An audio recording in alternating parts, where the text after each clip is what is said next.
it's better to leave Kyiv. The winter will be tough. The heating will be at around 10 degrees Celsius, and the power will be cut off every few hours. Bleak forecast from the military. It was burning from almost the first to the top floor. Last night, Russian drones once again struck residential buildings in the capital. New sanctions if Putin doesn't calm down. The US has prepared further restrictions against Russia in case there is no progress. A meeting will only happen if Moscow signs a peace agreement. Trump has named the conditions under which he is willing to meet with Putin. China is reducing, India is refusing. The largest buyers of Russian oil are refusing to import from Russia. Near Dobropillia, our forces returned another settlement under the Ukrainian flag and destroyed an entire column that went on the offensive and got stuck in the mud. Hello, my name is Volodymyr Karaban. Watch the latest news that matters to Ukraine and the world right now. It's better to leave Kyiv for the winter. Heating in apartments will be up to plus 10 degrees, and power outages may occur every few hours. Such a discouraging forecast was given by the specialist in communications, electronic warfare, and intelligence, Serhiy Bezkresnov. According to him, the situation changes daily. However, even now it can be said that the temperature in apartments will be around plus 5 to plus 10 degrees Celsius. At the same time, the attempt by Ukrainians, heating with electrical appliances will lead to overloading the power grid. This will result in the implementation of rolling blackout schedules every few hours. Bezkresnov names the main reason for such enemy actions as Russia's attempts to sow chaos in the Ukrainian capital and provoke protests. Therefore, for those who have the opportunity, he advises leaving the capital for the winter. The expert does not foresee a complete collapse. There will be fuel, heating points, mobile communication, and internet, Bezkresnov writes. In turn, analysts say that Russia resorts to such terror in Kyiv because it cannot achieve any real gains on the front line. For the second night in a row, Russia is terrorizing Kyiv. Drones hit apartment buildings in 2 districts of the city. One of the buildings caught fire. The State Emergency Service confirmed that the consequences of the enemy attack are being recorded in 2 districts of the capital, Desnyansky and Obolonsky. As of the morning, the Kyiv City State Administration reported 3 dead and at least 27 injured. Thus, in the Desnyansky district, a drone struck a 9-story building, which caused a fire in the building. It is known that the fire broke out from the 2nd to the 7th floor. At present, the fire has already been extinguished, but rescuers continue to work at the scene. Additionally, debris from a downed drone fell onto a 16-story building in the Obolonsky district. However, no destruction has been reported. Meanwhile, yet another threat loomed over Ukrainian cities today, namely glide bombs. However, the Air Force knows how and has the means to shoot down Russian glide bombs. This was stated by the spokesperson of the Air Force of the Armed Forces of Ukraine, Yuri Ihnat. Commenting on the recent attack on the Odessa region, he noted that these bombs do not pose a significant threat and can be intercepted, air defense. In terms of flight characteristics, it is similar to a cruise missile, so it can be intercepted by air defense systems. The day before, the Air Command South confirmed the interception of 2 such extended-range guided bombs, Ihnat says. Let me remind you, earlier information appeared online that the enemy's jet-guided bombs have started reaching the Odessa, Mykolaiv, and Poltava regions. And understanding that winter in Ukraine will not be easy, our partners are already trying in any way they can to improve the situation. For example, Moldova has reduced the gas transit tariff from Greece. During the heating season, the discount will be 50%. It is known that this is a joint initiative of the natural gas transmission system operators of Greece, Bulgaria, Romania, Moldova, and Ukraine. The discount will be in effect for the entire heating season and will start from the end of next week until April 2026. Analysts say that in effect this will reduce the cost of fuel logistics, allowing Ukraine to purchase more with the same amount of money, thereby providing heat to the population more efficiently. For their part, the United States continues to put pressure on Putin. Washington has prepared new sanctions against Russia if it continues to refuse to stop the war. The restrictions are aimed at key sectors of the Russian economy, according to Reuters. According to agency sources, the new U.S. sanctions could affect Russia's banking sector and the infrastructure that supports oil exports. Last week, Ukrainian officials suggested to the United States, among other things, to completely disconnect Russian banks from the dollar system. In addition, American officials have informed their European counterparts that they support using Russian assets frozen in the European Union to purchase American weapons for Ukraine. The US is also discussing the possibility of using Russian funds held in Ukraine to support Ukraine, Reuters reports. At the same time, it is unknown when the US plans to introduce a new package of restrictions. Analysts from the publication suggest that Trump will likely pause for several weeks to assess the Kremlin's reaction to the previous sanctions. However, analysts are already saying that it will be much harder for the Kremlin to influence the American president going forward. In Washington, they have already clearly understood all of Putin's proposals, his bluff, and the banal attempt to buy time. Hence Trump's reaction. The cancellation of the meeting in Budapest, the authorization of strikes with long-range British and French missiles on Russian territory, and sanctions against the two largest oil companies of the gas station country. Donald Trump has finally seen the light and decided to crush Putin. What is really happening in the White House? I've always felt that Putin wants everything, not just a part. I think he's now ready for negotiations. We don't want him to get everything. As soon as the so-called cabinet gave the green light, the U.S. Senate Foreign Relations Committee also became active.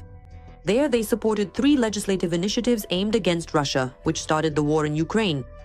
Among other things, this includes recognizing the Russian Federation as a state sponsor of terrorism and the use of frozen assets.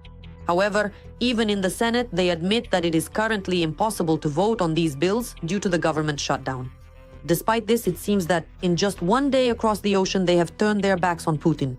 But, as analysts claim, it's still too early to award Trump a medal for this. Donald, as before, does not seek Ukraine's victory. He just wants everything to end as quickly as possible along the current front line, so he can pin the badge of the great peacemaker on his lapel and shift all further problems onto the Europeans. And Trump continues to act according to his own logic. So, Ukraine wants peace. It has said, yes, let's stop at the line of demarcation, that's it. In other words, Ukraine is ready to take the simplest, fastest path to peace. Russia does not want that. So according to Trump's logic, pressure should be put on Russia, which in fact happened in the form of these very sanctions. At the same time, again following Trump's logic, if tomorrow the Russians say, okay, we are ready to negotiate a ceasefire, they will go to these negotiations and be ready for sanctions to be lifted, or for some other easing measures. He hopes that through sanctions, he will get through to Putin's reason. That is, let's say, what are we losing? Let's try to find ways to get out of this situation. Trump, who thinks like a businessman, analysts say, failed to take into account the main thing, the logic of Putin. The dictator doesn't care about the impoverishment of millions of Russians or the stagnation of the economy. He has his own priorities, and he has no intention of changing them, neither under the threat of punishment nor for the sake of reward. He lives for war, you see. The future of the Russian economy, oil prices, none of that concerns him at all. There will always be money for the front, there will always be money for the army, for recruiting soldiers. Money will be found, and those very soldiers will be found too, because they've been found for 3 years already, 4 years, and they'll keep being found. That's all he thinks about. And he probably believes that everything is going just fine. And as for what will happen later, when something eventually collapses, when people start living badly, when there's no gasoline or something else is missing, they'll find gasoline for the tanks, but everyone else will have to walk. That's basically his entire logic. He doesn't feel sorry for anyone, not just Ukrainians. He doesn't feel sorry for Russians either.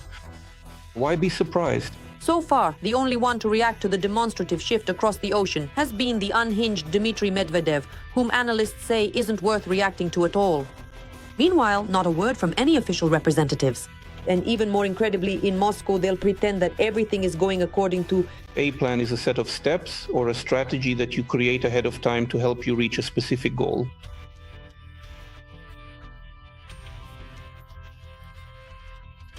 They just egg each other on, that's all they do. So I don't think Putin will make any radical statements, insult Trump, or say that we're now enemies. Well, they'll just say that, he got a bit carried away, we'll talk, we'll come to an agreement. I don't think we're in for anything dramatic. It's not like he's going to come out, start crying and say, that's it, it's over for me, I renounce power, I lost the war, new sanctions, I've been crushed. Can Vladimir Putin roll everything back? And will Trump fall for empty promises and stalling tactics? It's obvious to analysts that, unlike the meeting in Anchorage, the US president realized much faster that the long-awaited talk isn't going to happen. But it seems the pendulum has already swung. According to the media, India and China will be forced to give up Russian black gold. China is reducing its imports of Russian oil, and India has completely stopped buying it. The day before, Trump stated that the United States had managed to convince these countries to reduce their cooperation with Russia. Meanwhile, Russia could lose half of its oil trade revenues due to American sanctions against Rosneft and Lukoil. This was stated by Vladislav Lasyuk, the president of Ukraine's Commissioner for Sanctions Policy. The restrictions potentially mean around $100 billion a year, a loss of revenue. We expect that, provided the relevant sanctions are properly enforced, Russia will lose at least 60 to 70% of its oil exports to India and China, Lasyuk said. According to analysts' calculations, this would mean a loss of at least $5 billion in revenue per month. The games are over, and until there are real agreements, there will be no meetings. Trump has set a condition under which he would agree to talk with Putin. Thus, the US president stated that he is ready to meet with the head of the Kremlin again, but only if he is confident that an agreement will be reached to end the war in Ukraine. As is known, Trump recently canceled his meeting with Putin in Budapest. The media reported that the reason was the Kremlin's virtually unchanged position on ending the war. And the US leader himself said that he does not want to meet in vain. Now, in response to journalists' questions, Trump said, "We must be sure that we will reach an agreement to end the war in Ukraine. I'm not going to waste my time. I have always had a good relationship with Vladimir Putin, but his behavior now is very disappointing." If this disappointment drags on for several weeks, analysts predict that Russia will likely face a new one. Sanctions package. Every voice matters. Join our community, support independent journalism, and help us bring you the truth from Ukraine. Become a member of Ukraine today. Join us now. Meanwhile, as Moscow shows no willingness to make concessions in negotiations, the White House administration has run out of patience. From the rhetoric of, "I know this guy well," the US has decided to move on to real action. So, the cancellation of the meeting in Budapest, the authorization to supply Western weapons, deep sanctions, and new measures against Russia's oil giants. This is just the beginning. How will the relationship between Trump and Putin change? And what should we expect in the future? Find out in our report. Trump is disappointed in Putin. Is it the first time? He officially canceled the meeting with the Russian president in Budapest and hit Moscow with powerful sanctions. The president wants to see action, not just talk. I think the president is extremely motivated by the success of his peace deal in the Middle East. He wants to achieve the same result, here as well. He wants this war to end. He has been repeating this for 9 months while in office, and he is becoming increasingly disappointed by the lack of progress from both sides in this war. Sanctions have been imposed against Russia's largest oil companies, Rosneft and Lukoil. The reason? Moscow has no desire for a ceasefire. For many, this statement only brought a smile. The Kremlin's opposition has long been well known. But Trump seems to have only just realized this, and the Russian army has played a part in this. As CNN reports, Trump decided to tighten sanctions against Russia after the strike on a kindergarten in Kharkiv.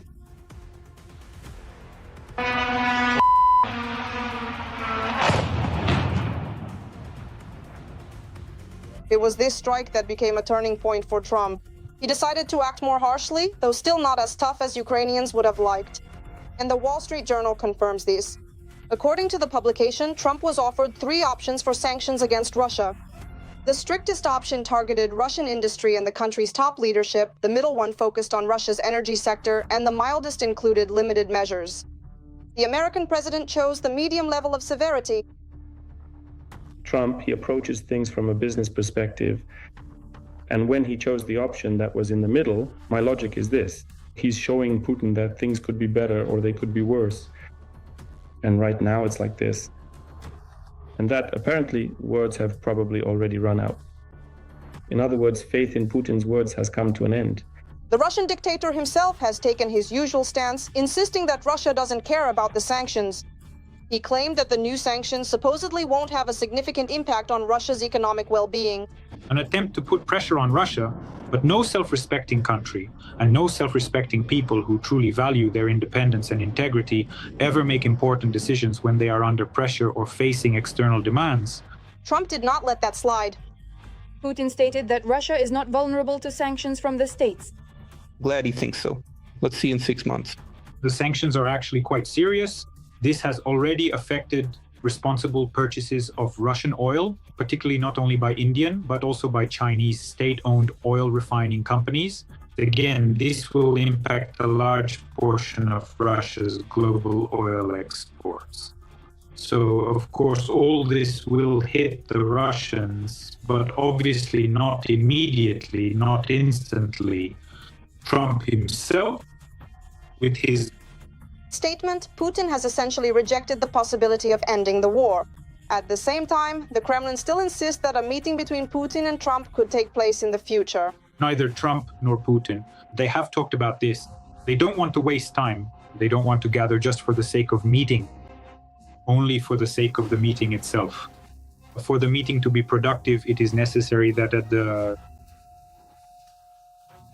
level as determined by the heads of state, the Russian foreign minister and the US Secretary of State, work has been carried out. But there is no need to expect it to happen anytime soon. Trump, however, wants not just to hear but to see actions from the Russian side. And Putin himself has no intention of doing this, no intention at all. And his reaction to the new restrictions.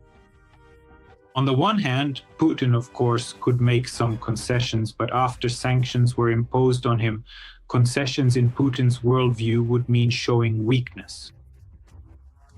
That is, it would mean he was forced to make concessions under the threat and imposition of sanctions. And he keeps repeating that the sanctions don't work, that they play no role at all, that the sanctions are only beneficial for Russia, and everything in that vein. So he is purely ideologically in this situation. He cannot accept that he was forced into such negotiations by sanctions. Therefore, it's clear that right now the question of a meeting between Trump and Putin is not relevant. But Putin could still be convinced of the opposite. There is only one person who can do this, Xi Jinping. And pure coincidence, Trump is meeting with him on October 30th. I think that Donald Trump will even try to make use of Xi Jinping's influence on Vladimir Putin. Just how significant that influence truly is, that's the real question here. It seems to me that we often tend to exaggerate the idea that if Xi Jinping says something, Putin will simply sit there like a loyal dog and do nothing at all. Because there are completely different mechanisms at play there. Does China want this war to stop? No, of course not. For them, Right now, everything suits them except for these sanctions, which are currently irritating them. American sanctions against Rosneft and Lukoil are hitting the Chinese oil market. China has already stated that the restrictions supposedly have no basis in international law and were not approved by the UN Security Council. However, it is possible that this is exactly the kind of pressure that was needed. Xi Jinping is dissatisfied and may force Putin to act.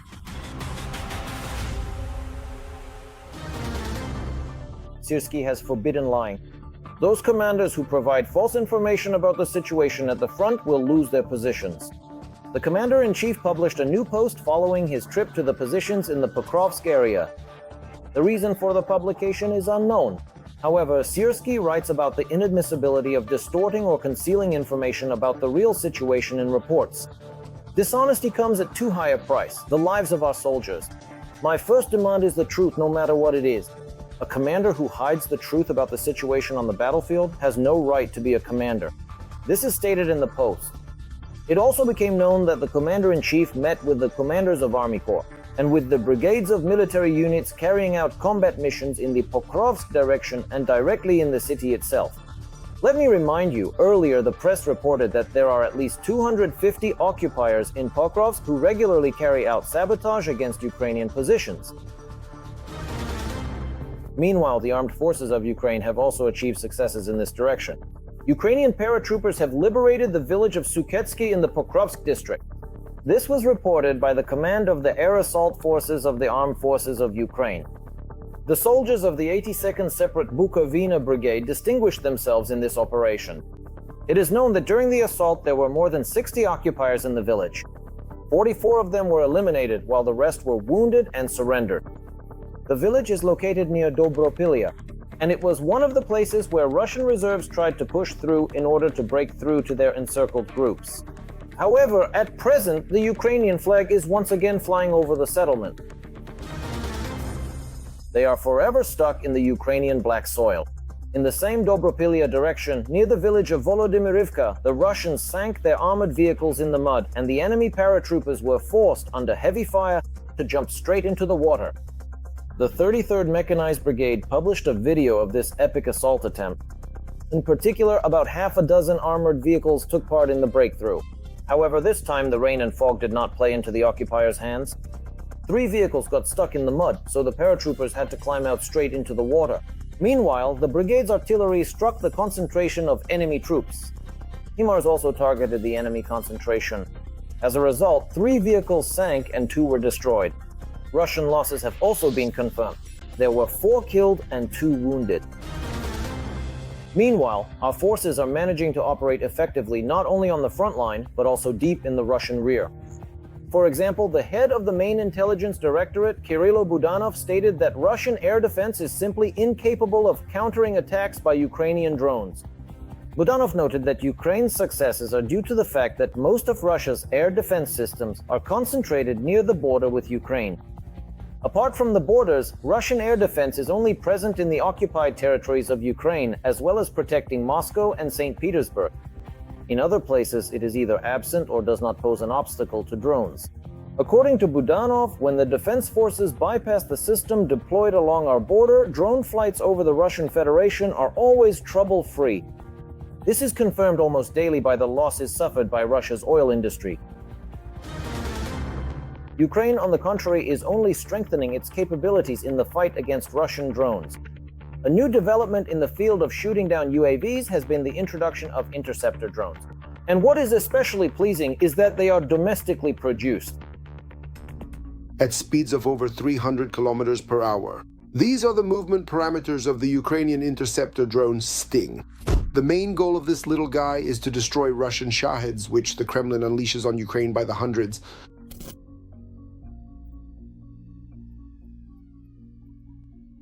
Sting is entirely a product of the Ukrainian military industry. Its cost is about $2,500, which is several times cheaper than Russian Shaheeds. What does this drone do?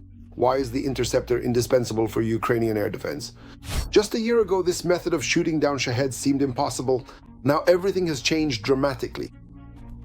What once seemed laughable has turned into an inexpensive and crucial element of Ukraine's defense.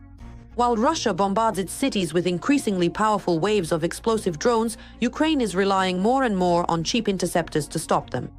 This weapon shot down 150 attack drones during a single recent bombardment. Now Ukraine aims to produce 1,000 interceptors. One of the world's leading news outlets, Business Insider, reports that Sting-type interceptor drones, which Ukraine is now actively producing, could turn the tide of the war because they are much cheaper than Shaheeds. These interceptor drones, which are designed specifically to intercept and neutralize incoming threats, are notable for being much more cost-effective. In fact, they cost about 10 times less than the strike drones themselves, which are typically deployed to attack either civilian or military targets. This significant cost difference has made interceptor drones an attractive and practical solution for defense, as they allow for a more affordable and scalable response to aerial threats. As a result, the use and development of these interceptor drones have been scaled up, enabling more widespread adoption of such defensive technologies. From the beginning of 2024, Ukrainian drone engineers and developers began actively modifying quadcopters into drones capable of destroying Shaheeds. The design of interceptor drones is evolving rapidly. For example, the Sting is equipped with a warhead that accelerates to 340 kilometers per hour using 4 spinning blades. This sensor-guided interceptor, produced by the Ukrainian drone manufacturer Wild Hornets, resembles a handheld missile, and it's small enough to fit in a duffel bag. Other interceptors resemble small gliders. The crews launching them need to react instantly to threats. The Sting pilot said that his team heads out at night, guided by reconnaissance groups with only 10 minutes to spare, to intercept approaching Russian drones before they move out of range. The improvement of interceptor drones never stops, not even for a minute. Success rates vary from 30% for some interceptors to 80 and even 90%. Success depends on a large number of factors: the type, the target, the timing of the interception, the pilot's skills, and many others. Interest in and demand for interceptors has sharply increased not only in Ukraine, but also in NATO countries. This happened after the first Russian drones crossed the Polish border. All the more so since the Kremlin continues to invest huge sums in the development and production of Shahed-type attack drones. Ukraine and NATO countries